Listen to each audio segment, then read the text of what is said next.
नमो नमः प्यारे बच्चों। आज मैं आपके सामने कक्षा अष्टमी संस्कृतम मध्यावधि अभ्यास प्रश्न पत्र हल करवाने जा रही हूँ, जो कि शिक्षा निदेशालय राष्ट्रीय राजधानी क्षेत्रम दिल्ली सर्वकार द्वारा आपकी सुविधा के लिए बनाया गया है। पेपर का प्रारूप किस प्रकार होगा, इस अभ्यास प्रश्न के माध्यम से आपको पता चल जाएगा। प्रश्न पत्र में समय अथवा पूर्णांक सभी को दर्शाया गया है। अब हम अपना प्रश्न पत्र जो है उसको प्रारंभ करते हैं। प्रश्न पत्र में दिया गया समय है 2.5 घंटा और पूर्णांक है हमारा 60 अंक का। तो प्रश्नों का कैसे निर्धारण किया गया है ये हम सब कुछ देखेंगे। सबसे पहले हम देख लेते हैं सामान्य निर्देशा, यानी जो हमारे सामान्य निर्देश हैं प्रश्न पत्र को हल करने के, वो दिए गए हैं। सबसे पहला है सर्वे प्रश्न अनिवार्य, यानी सभी प्रश्न अनिवार्य हैं। दूसरा है उत्तराणी संस्कृत नैव लेखनीयानि, उत्तरों को संस्कृत में ही लिखना है। प्रश्नानाम उत्तराणि खंडानुसारम क्रमेणैव लेखनीयानि, यानी प्रश्नों के उत्तर खंड के अनुसार क्रम से ही लिखने हैं। प्रश्न संख्या अवश्यमेव लेखनीया, और प्रश्न संख्या निश्चित ही लिखनी है। प्रश्न पत्रे चत्वारः खंडाः सन्ति, प्रश्न पत्र जो है 4 खंडों में दिया गया है।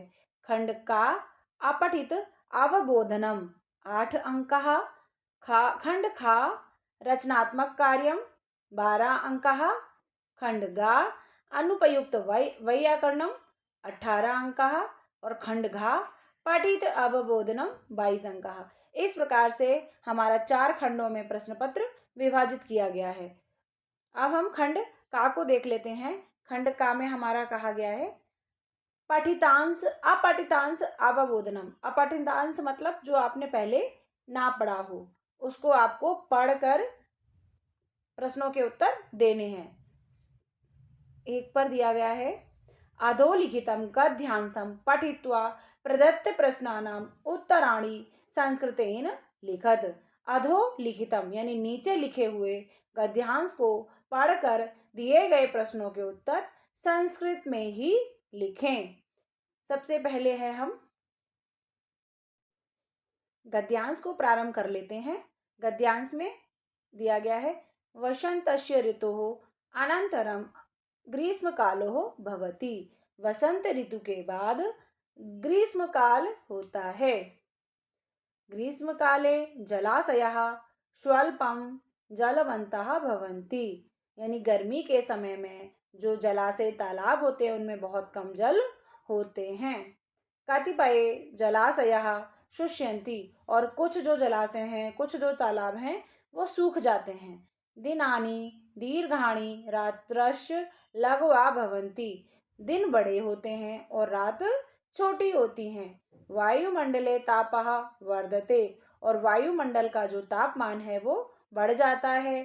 सूर्य किरणा प्रखरो, और सूर्य की किरणें बहुत तेज हो जाती हैं। प्रखरः असह्य भवन्ति, यानी सूर्य की किरणें इतनी तेज होती हैं कि वो असहनीय होती हैं। सर्वे प्राणिनः पिपासयः व्याकुला जायन्ते, यानी सभी प्राणी जो सभी जंतु प्यास से व्याकुल हो जाते हैं। मध्याह्ने छायाम इच्छन्ति, और दोपहर में छाया की इच्छा करते हैं।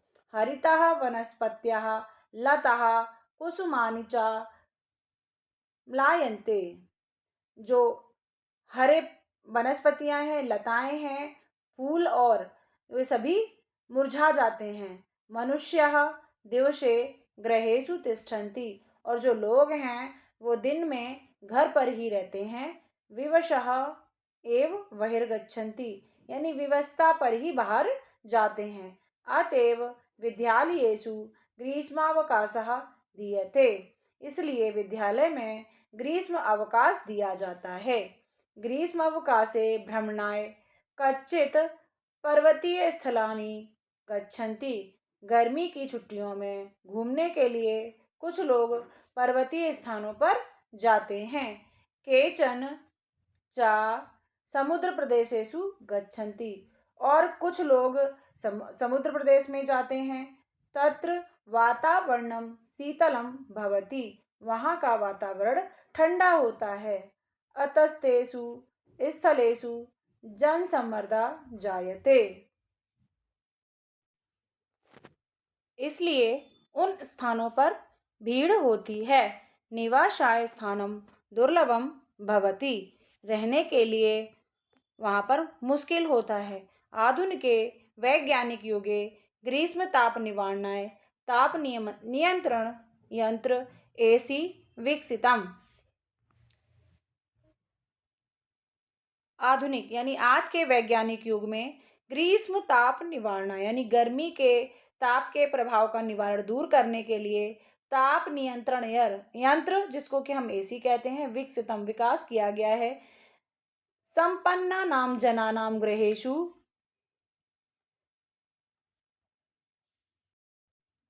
तद दृश्यते, यानी संपन्ना नाम जना नाम, यानी जो अमीर लोग होते हैं उनके घरों में यह देखा जाता है। किंतु साधारण जना विद्युत व्यजनेन तापम दूरी कुर्वन्ति, लेकिन जो साधारण लोग हैं उनके घर में विद्युत व्यजनेन यानी बिजली का पंखा गर्मी को दूर करता है। प्रशीतकम फ्रिज नामकम जलम शीतल करोति, प्रशीतकम जिसको कि हम फ्रिज कहते हैं वो पानी को ठंडा करता है। किंतु ग्रामेषु घटस्य महत्वम वर्तते, अतः ग्रामीण जना घटस्य जलम पिबन्ति, लेकिन गांवों में घड़े का महत्व है, इसलिए गांव के लोग घड़े का जल पीते हैं। अब हमारा गद्यांश जो है अर्थ के साथ संपूर्ण हो चुका है। अब हम प्रश्नों पर आ जाते हैं। प्रश्न संख्या आ है हमारी, आ में देख लेते हैं हम। एक पदेन उत्तरतः केवलम प्रश्नत्रयम, यानी एक पद में उत्तर देना है और केवल 3 ही प्रश्नों का उत्तर देना है, सभी प्रश्नों का नहीं। 4 प्रश्न दिए हैं, 4 प्रश्नों से सिर्फ 3 प्रश्नों का उत्तर देना है। तो पहला प्रश्न है कस्मिन् काले जलाशयः स्वल्पम जलवन्तः भवन्ति, यानी किस समय तालाबों में बहुत कम जल हो जाता है। तो ग्रीष्म काले, ग्रीष्म काल में कब होता है, ग्रीष्म काले। अब दूसरा प्रश्न है कस्य ऋतोः अनंतरम ग्रीष्म कालो भवति, यानी किस ऋतु के बाद गर्मी आती है, यानी गर्मी होती है। तो पैराग्राफ में सबसे पहली लाइन यही दी हुई थी। तो वसंतस्य ऋतु हो, वसंत ऋतु के बाद ग्रीष्म काल आता है। इसी प्रकार प्रश्न संख्या 3 है वायुमंडले किम वर्धते, वायुमंडल में क्या बढ़ जाता है। तो वायुमंडल में ताप यानी कि गर्मी बढ़ जाती है। प्रश्न संख्या 4 है ग्रामीण जना कस्य जलम पिबन्ति, तो ग्रामीण जना घटस्य घटस्य यानी घड़े का जल पीते हैं गांव के लोग। इस प्रकार से हमें सभी प्रश्नों का उत्तर देना है, जो कि आपको 3 ही प्रश्न हल करने हैं। अब हम प्रश्न बा पर आ जाते हैं। पूर्ण वाक्येन उत्तरत केवलम प्रश्नमेकम, केवलम प्रश्नमेकम, केवल एक ही प्रश्न का उत्तर देना है। तो एक प्रश्न देख लेते हैं। ग्रीष्म काले दिन रात्रयो स्थिति कथम भवति, गर्मी के समय में दिन और रात की स्थिति कैसी होती है। तो गर्मी अब यहाँ पे हम उत्तर बनाएंगे। ग्रीष्म काले दिन रात्रयो स्थिति दिनानि दीर्घाणि रात्रश्च लघवा भवन्ति, यहाँ पे पा नहीं होगा, रात्रश्च लघवः भवन्ति। इस प्रकार से हमें उत्तर बनाना है। पैराग्राफ में यानी आपका जो ऊपर गद्यांश दिया गया है, गद्यांश से ही आपको प्रश्न का उत्तर ढूंढना है, कहीं और से नहीं। तो ऐसे ही हम दूसरा प्रश्न देख लेते हैं। दूसरा प्रश्न है वैज्ञानिक युगे ग्रीष्म ताप निवारणाय किम विकसितम, तो जहाँ पे ये किम है, किम को हम हटाकर यहीं पर हम जोड़ देंगे वैज्ञानिक युगे ग्रीष्म ताप निवारणाय ताप नियंत्रण यंत्रम विकसितम। ये हमारे प्रश्न का उत्तर हो जाएगा। और उत्तर बनाना बहुत आसान होता है, बस हमें अपना थोड़ा सा दिमाग को अच्छे से लगाना होता है। अब हम प्रश्न संख्या 7 पर आ जाते हैं। यथा निर्देशम उत्तरतः केवलम प्रश्न द्वयम, यानी केवल 2 ही प्रश्नों के उत्तर देने हैं। मध्याह्ने छाया इक्षन्ति। अस्मिन् वाक्ये क्रियापदम किम? इस वाक्य में क्रियापद क्या है? और क्रियापद मैंने सभी को पहले भी पढ़ाए हैं। ये हमारे हैं क्रियापद। पठ, गम, हस, लिख, क्र, चल, और भी बताती हूं मैं अभी, वद, इक्ष, रत,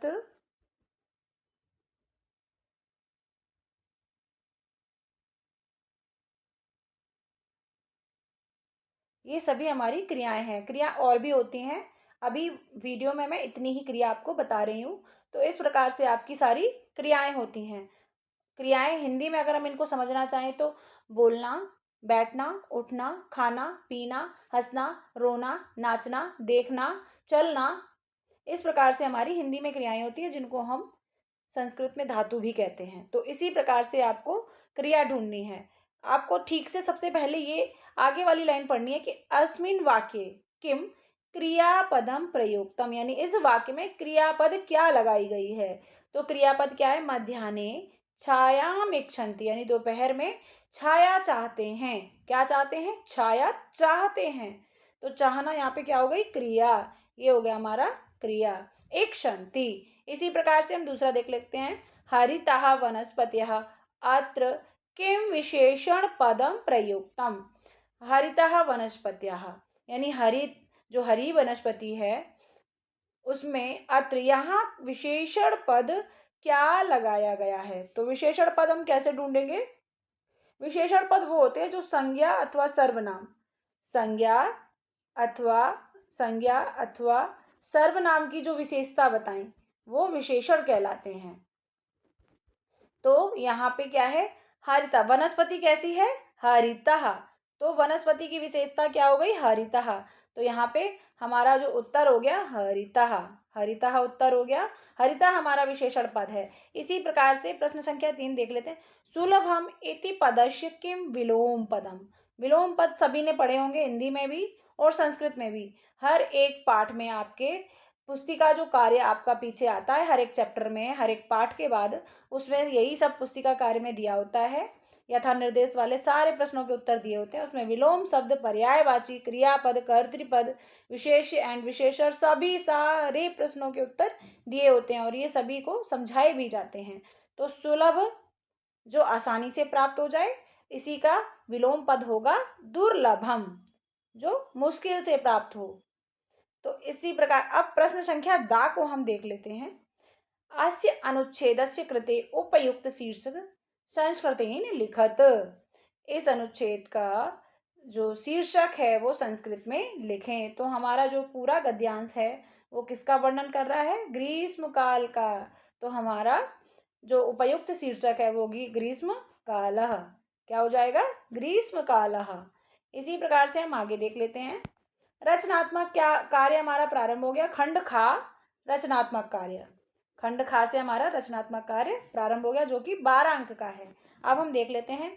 चित्रम दृष्ट्वा मंजूषातः पदानि चित्वानि चत्वारि वाक्यानि लिखत, यानी चित्र को देखें, चित्र को देखें और मंजूषा, ये जो हमारी मंजूषा दी गई है इसमें से पदों को चुनकर 4 वाक्य बनाने हैं। और ये चित्र बहुत अच्छा है, इसको आप देखकर आसानी से चित्र बना सकते हैं और बहुत आसान वाक्य बनेंगे। बस आपको एक बार कोशिश करनी है। जैसे मैंने ये आपको बना के दिए हुए हैं वाक्य, जैसे बालाः जंतुशाला भ्रमन्ति, यानी जो बच्चे हैं वो जंतुशाला घूमते हैं। सरोवरे गजः मकरः वकः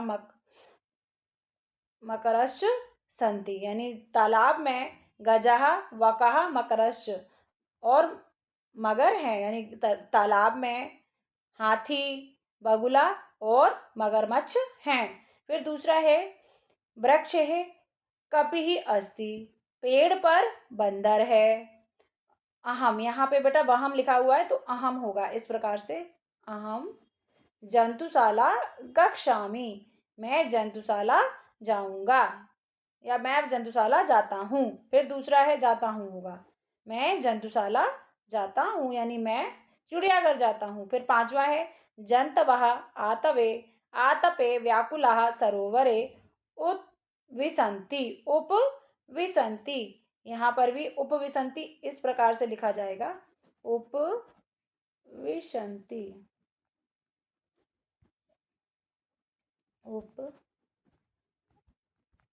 उपविशन्ति ऐसे लिखना है। यहाँ पे उप वितंती हो गया है, आपको सही लिखना है। तो जंतवा यानी जो जंतु हैं वो गर्मी से व्याकुल होकर तालाब में बैठे हैं।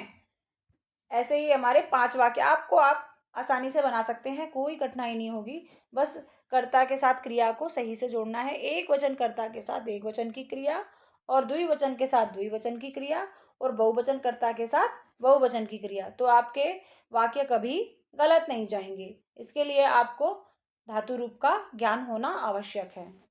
अब हम आगे बढ़ जाते हैं और अथवा में आपका एक प्रश्न और दिया गया है, विद्याधनम इति विषयम विद्याधनम इति विषयम अधिकृत्य चत्वारि वाक्यानि लिखत। यानी विद्या जो है हमारा धन है, इस विषय पर आपको 4 वाक्य लिखने हैं। अगर आपको वाक्य बनाने नहीं आ रहे हैं तो आप विद्याधनम पर 4 लाइनें बनाकर लिख सकते हैं। अब हम प्रश्न संख्या 3 देख लेते हैं। पदानां मेलनम कृत्वा वाक्य रचना कुरुतः। पदों का मिलान करें और वाक्य रचना करें। सबसे पहले है मृगात, तो मृगात होता है हिरन।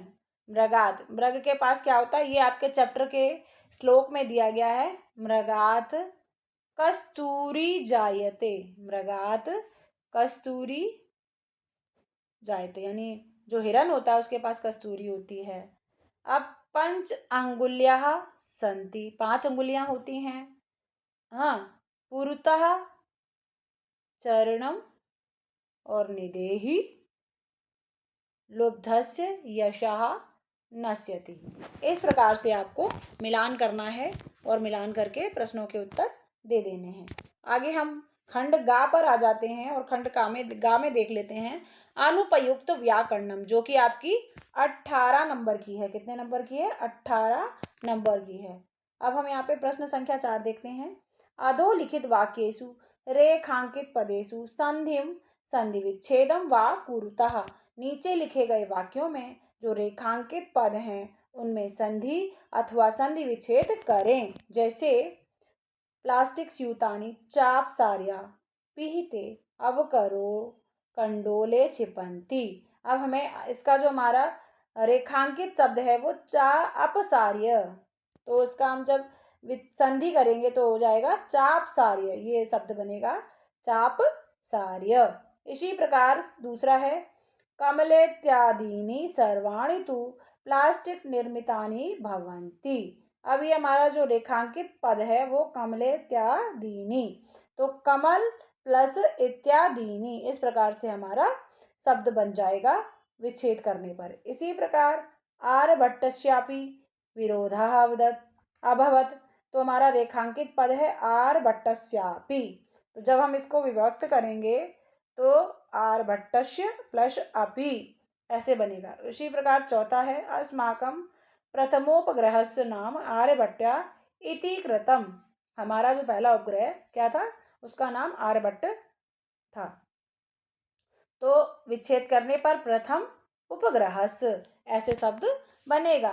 अब हम प्रश्न संख्या 5 पर आ जाते हैं।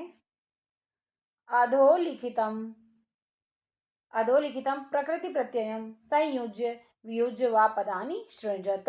ये कह रहा है नीचे लिखे गए वाक्यों में जो प्रकृति और प्रत्यय हैं उनको संयुज्य जोड़ना है और वियुज्य विभक्त करना है। पदों को सृजन करें यानी जोड़ें अथवा अलग करके पद का सृजन करें। जैसे उपविष्टः, तो यहाँ पे बनेगा उपविष्टः लिखा है तो ये उपविष्टः बनेगा। इसी प्रकार से दूसरा है प्रतिरोधः, तो ये बनेगा प्रतिरोधः। अतिचारः तो अत्याचारः। और ये हमारा चौथा है अ प्लस गच्छति। इस प्रकार से हमारे शब्द बन जाएंगे। इसमें कोई कठिनाई नहीं है, ये बहुत आसान होते हैं, अगर आप करेंगे तो आसानी से सारे आपको 3 नंबर मिलेंगे। और आपको केवल 3 ही प्रश्न करने हैं, चारों नहीं करने हैं। तो जितने प्रश्न कहे जाएं आप उतने ही प्रश्न करें, 4 ना करें, क्योंकि नंबर आपको 3 ही मिलेंगे। इसीलिए आपको जितना बोला जाए सिर्फ उतना ही प्रश्नों का उत्तर देना है। अब प्रश्न संख्या 6 है, मंजूषात् चित्वा समुचित अव्ययेन रिक्त स्थानी पूरयत केवलम प्रश्नत्रयम्। यानी मंजूषा की सहायता, मंजूषा चित्वा, मंजूषा से चुनकर समुचित अव्ययन यानी जो सही अव्यय है रिक्त स्थानों को भरकर पूरा करें। हाँ, अब ये हमारी मंजूषा यहाँ पे दिखाई जा रही है, ये रही हमारी मंजूषा। तथा तदा तु सह। अब हम देखेंगे, देखो दो कुछ शब्द तो ऐसे होते हैं जो हम आसानी से जोड़ सकते हैं, जैसे हमारे वो जोड़े में आते हैं, यथा तथा, इनको हम जोड़े में जोड़ देते हैं, यदा तदा। अब इसमें 2 शब्द तो यथा और तदा आए हुए हैं, तो पहले हम इन्हीं को भर देते हैं ताकि आप पेपर में जब भी करें तो आपको आसानी हो जाए। जैसे यथा पृथिव्याम छाया पतेन चंद्रस्य प्रकाशा अवरुद्धते। यानी जब पृथ्वी पर छाया पातेन चंद्र से, यानी चंद्रमा की छाया रोकती है, पृथ्वी पर जब छाया, जो चंद्र का प्रकाश छाया को रोकता है, तब चंद्र ग्रहण होता है। तो उसी प्रकार से यथा की जगह क्या आ जाए, यथा की जगह तदा, यदा की जगह तदा आ जाएगा। उसी प्रकार चौथा देख रहे थे, ग्रहे यथा, यहाँ पे दे दिया है यथा, तो यथा का क्या होगा, तथा। ग्रहे यथा सर्वाधिका रम्या भगनी भवती तथा भारत ग्रहे अपि सर्वाधिका रम्या इमा सप्त भगिन्या संति। ये हमारा सप्त भगनी पाठ से एक लाइन ली गई है। इस प्रकार से आपको जोड़ना है। अब हम पहला देख लेते हैं, एतत्तु सर्वथा अशोभनम कृत्यम। तो एतत्तु यहाँ पे क्या लगेगा, तू। जब हमारे 2 हमने पहले ही भर दिए तो हमारे पास 2 ही लाइन बची, उनके हम आसानी से ढूंढ लेंगे। जैसे पर्यावरणे निश्चय पशुआपि रक्षणीय, यानी पर्यावरण के साथ पशुओं की रक्षा करें।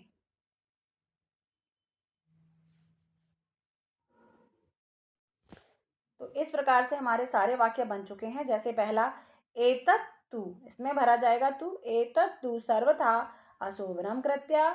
दूसरा है पर्यावरणेनशः पशुवापि रक्षणीया। तीसरा है यदा पृथिव्यां छायापातेन चंद्रस्य प्रकाशः अवरुद्धते तदा चंद्रग्रहणं भवति।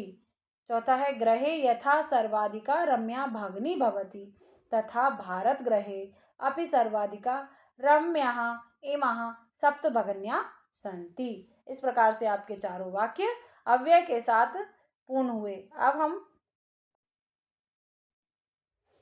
प्रश्न संख्या 12 है, अधोलिखित संवादः पठित्वा प्रदत्त प्रश्नानां उत्तराणि। यानी नीचे लिखे गए संवाद को पढ़कर प्रश्नों के उत्तर देने हैं। शालिनी ग्रीष्मावकाशो पितृगृहम् आगच्छति। शालिनी जो है गर्मी की छुट्टियों में अपने पिता के घर आती है। सर्वे प्रसन्न मनसः तस्या स्वागतं कुर्वन्ति परम तस्या भ्रातजाया उदासीन इव दृश्यते। सब लोग उसका खुशी से स्वागत करते हैं, लेकिन उसकी बदी भाभी उदास दिखती है। शालिनी भ्रातृजाये चिंतिता एव प्रतीयसे। भाभी चिंतिता एव प्रसीयसे, चिंतित लग रही हो। सर्वं कुशलम खलु, सब ठीक तो है। माला आम शालिनी, हाँ शालिनी, कुशलिनी अहम, मैं कुशल हूँ, मैं ठीक हूँ। त्वद अर्थम किम आनयानि, तुम क्या लाई हो। शीतल शीतल चाय पेयम वा, यानी तुम्हें क्या चाहिए, तुम्हारे लिए कुछ लेकर आऊं, चाय अथवा ठंडा पानी। शालिनी अधुना तू किमपि ना वांछामि, आज मुझे कुछ भी नहीं चाहिए। रात्रौ सर्वे सह भोजन एवं करिष्यामि, रात में सबके साथ भोजन ही करूंगी। भोजन काले अपि मालाया मनोदशा स्वस्थः न प्रतीयसे स्मः परम सा मुखेन किमपि नोक्तवती। भोजन के समय भी माला का स्वास्थ्य ठीक नहीं लग रहा था, लेकिन उसने मुख से कुछ भी नहीं कहा।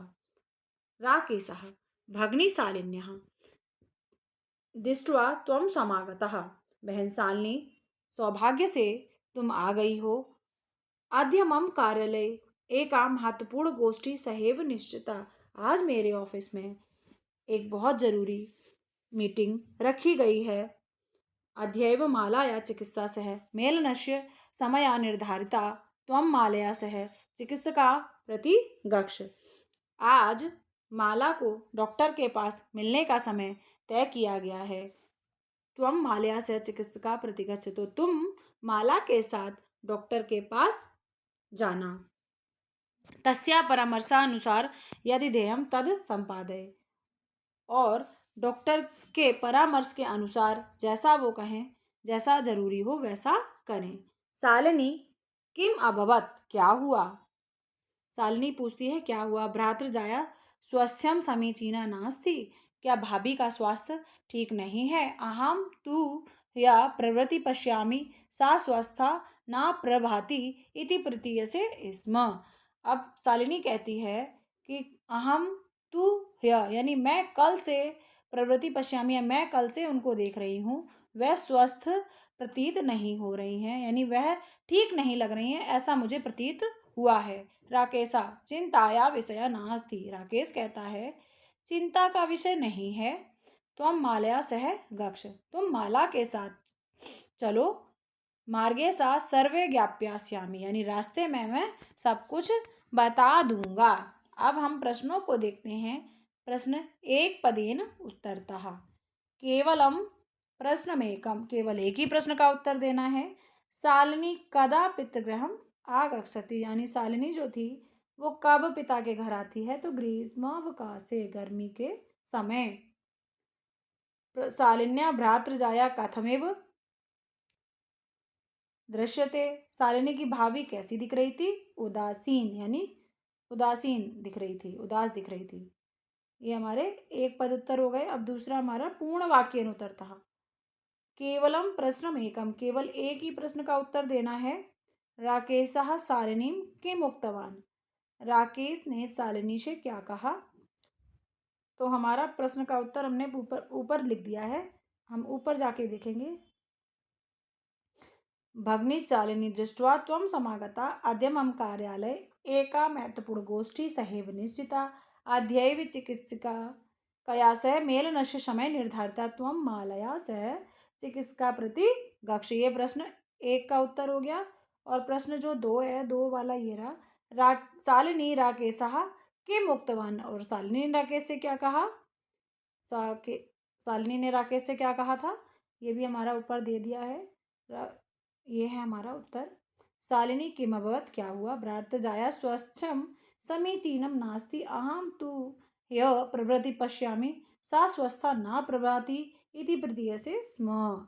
ये शालिनी ने कहा था। इस प्रकार से हमें प्रश्नों के उत्तर देने हैं। अब हम प्रश्न संख्या 7 पर आ जाते हैं। यथा निर्देशम उत्तरता, यानी जैसा कहा गया है वैसे प्रश्नों के उत्तर देने हैं। और प्रश्न केवल दो ही करने हैं। केवलम प्रश्न द्वयम, द्वयम का मतलब होता है दो। द्वयम, द्वयम दो, त्रयम तीन, चत्वार चत्वारः चार। इस प्रकार से आपको प्रश्नों के उत्तर, और जहाँ पे में कम जुड़ा हो, में कम, तो एक। प्रश्न में कम लिखा होता है ना, प्रश्न में कम, इस प्रकार से, तो एक का उत्तर देना है। अब यहाँ पे हम देख लेते हैं। पहला है चिकित्सकया अत्र का विभक्ति। जो चिकित्सकया में तृतीया विभक्ति है। जब हम चिकित्सक के शब्द रूप पढ़ेंगे तो चिकित्सकया है, तृतीया पे आता है। इसी प्रकार दूसरा देख लेते हैं। भगनी शालिनी अनयो पदयो विशेष्य, विशेषण पद किम, तो भगनी और शालिनी। अब हमारा विशेष्य और विशेषण में जो पहला पद होता है वो हमारा विशेषण होता है, और दूसरा पद होता है विशेष्य। तो दूसरा पद हमारा विशेष हो जाएगा, और विशेषण पूछा गया तो क्या हो जाएगा? भगनी। भगनी हमारा विशेषण हो जाएगा। तो यहाँ पे हम भगनी को विशेषण बना देते हैं। ठीक है, अगर इसी में विशेष्य पद पूछा जाता तो हमारी शालिनी हो जाती, पर अभी हमारा विशेषण पद पूछा गया है तो हमारी भगनी है। इसी प्रकार से प्रश्न संख्या तीसरी है, इच्छामि पदस्य किम पर्यायपदम्। इच्छामि पदस्य किम पर्यायपदम गद्यांशे प्रयुक्तम। यानी इच्छामि है, इच्छामि का मतलब होता है चाहना, और पर्याय पद ढूंढना है, यानी समानार्थक शब्द, समानार्थक जिसका कि समान अर्थ हो। समानार्थक शब्द क्या है? वांछामि। वांछामि मीन्स भी चाहना होता है। इस प्रकार से हमें प्रश्न का उत्तर देना है। बस प्रश्न को आपको सही ढंग से पढ़ना है, जब भी आप प्रश्नों के उत्तर ठीक ढंग से दे पाएंगे। प्रश्न संख्या तीसरी, मंजूषाता समुचित पदानि चित्वा अधोलिखित श्लोकस्य अन्वयम पूरयत। यानी मंजूषा की सहायता से सही पदों को चुनकर नीचे लिखे गए श्लोक का अन्वय पूरा करना है।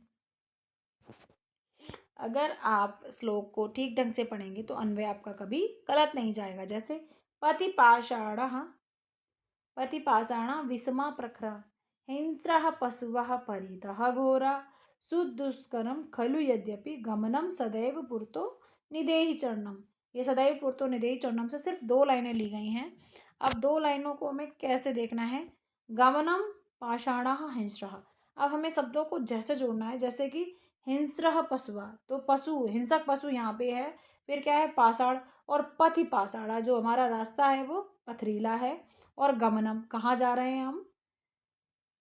यदि गमनम सदैव पुरतो निदेहि चरणम, यानी यद्यपि गमनम सदैव पुरतो निदेहि चरणम, ये वाली लाइन।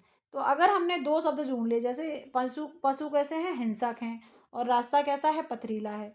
तो बस हमें ये 2 शब्द ढूंढने हैं, तीसरा हमारा अपने आप ठीक हो जाएगा। इसी देखते हैं हम, जैसे पथि विषमा प्रखरा, तो पथि, पथि दे रखा है, तो हमारा पथि के साथ क्या आ जाएगा? पाषाणः, पाषाणः, पथि पाषाणा।